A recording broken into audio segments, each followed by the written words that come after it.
Hey guys, as always, thanks for stopping by. Together we bought the guns. All of them. Let's talk about that.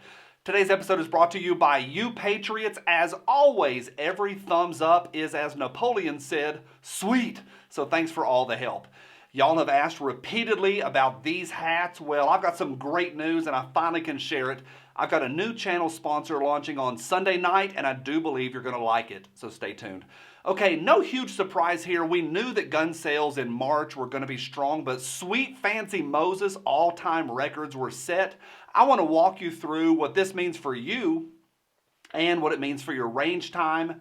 And then I want to mention some legislation. So two things came together in March. The ball got rolling back in December with a lot of state legislators tipping their hands that they were going to be going after guns in 2020. And they did. As soon as sessions started opening, bills started getting filed and committees started doing their thing. And surprise, surprise, the leftists, they wrote some of the most aggressive legislation that we've ever seen. More on that in a few minutes. Now, the tip of the spear was in Virginia. Y'all know what happened. But out of that came a strong response. A lot of citizens wanted to arm themselves.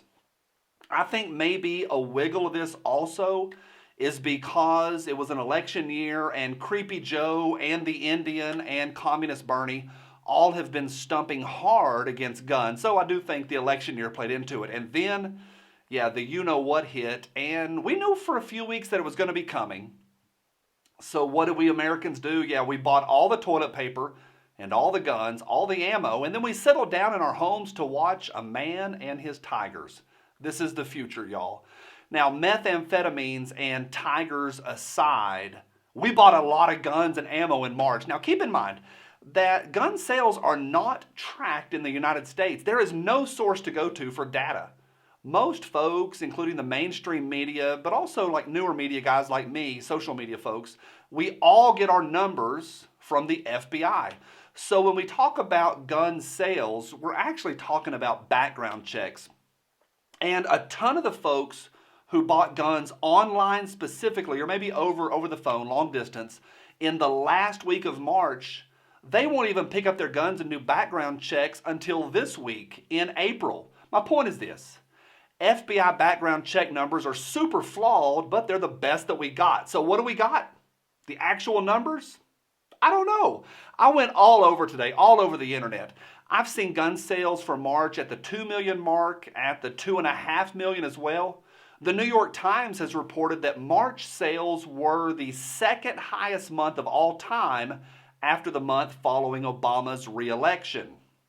And at this point, there's always 10 guys that type, "What do the New York Times know? They're liberals."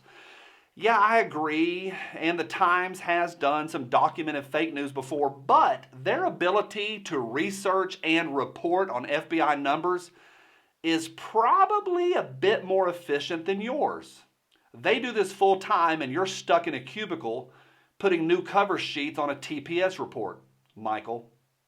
NBC reported today that the numbers were all-time crazy high. Not 2, not 2.5, but 3.7 million background checks for the month of March. The peak was on March 21st, over 200,000 background checks in one day. Now keep in mind that a lot of folks buy more than one gun at a time. One background check could be a dozen rifles, maybe a half dozen, maybe just 2. We'll never know. Now, regardless of where the actual number is, we can agree it's a whole bunch. So what does that mean for you?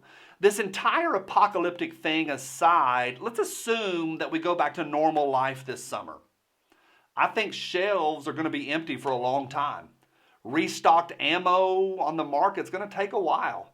Remember that 22 ammo thing that took like forever to get caught up? Yeah, we're here. We're right there again. So overall, I do think we're going to have to be patient. I think all of us probably should be wise at the range. I think we need to be careful with what ammo we do have.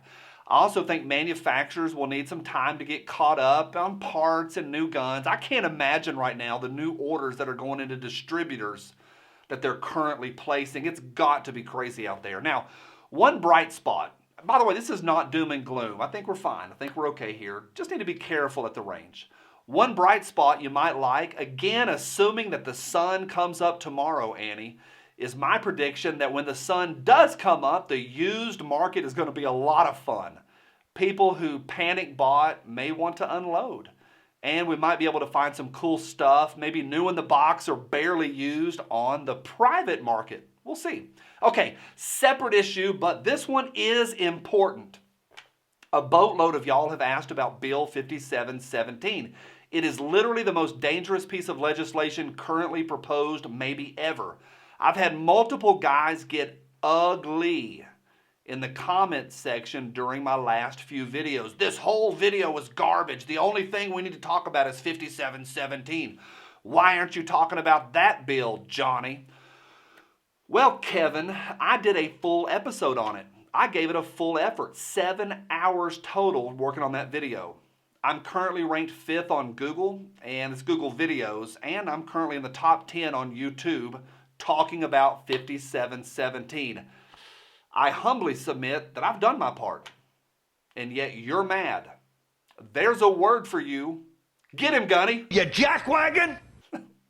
Hey, you guys are the best. Thanks for stopping by, and to all the grabbers, steppers, and statists, from my cold, dead hands, I'm Johnny. Let freedom ring. Bye.